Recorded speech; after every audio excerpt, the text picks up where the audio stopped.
গানের জন্য বিখ্যাত, গানের জগৎ। তো বেসিক্যালি উনি যখন এসছেন, এখন যখন সেন্ট্রালে বিজেপি আছে, একটা তো বাঙালিদের জন্য একটা তো কিছু করার একটা তো হবে। রিপ্রেজেন্টেটিভ তো বাংলা থেকেও দরকার। তো আমাদের স্টেট থেকে তো আর কেউ ছিল না, একজন ক্যাবিনেটে গেল।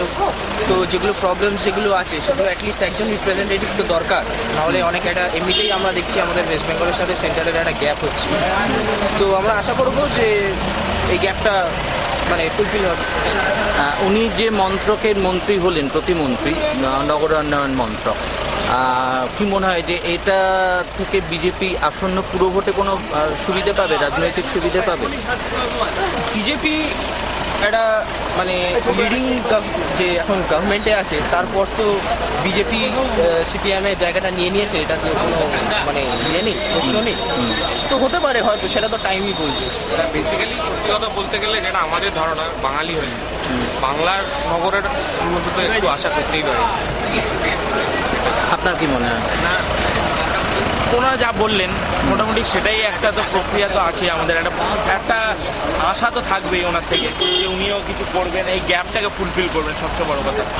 কারণ একটা গ্যাপ আছে, সেই গ্যাপটাকে ফুলফিল হলে আমরা এখানে পড়ছি, এখন আমাদেরও চাকরি বাকরি এখন অনেক কিছু আসছে, তো সেইটাতে আমরাও এক্সপেক্ট করছি যে অনেক কিছু হতে পারে সেদিক থেকে, উন্নয়নের দিক থেকে।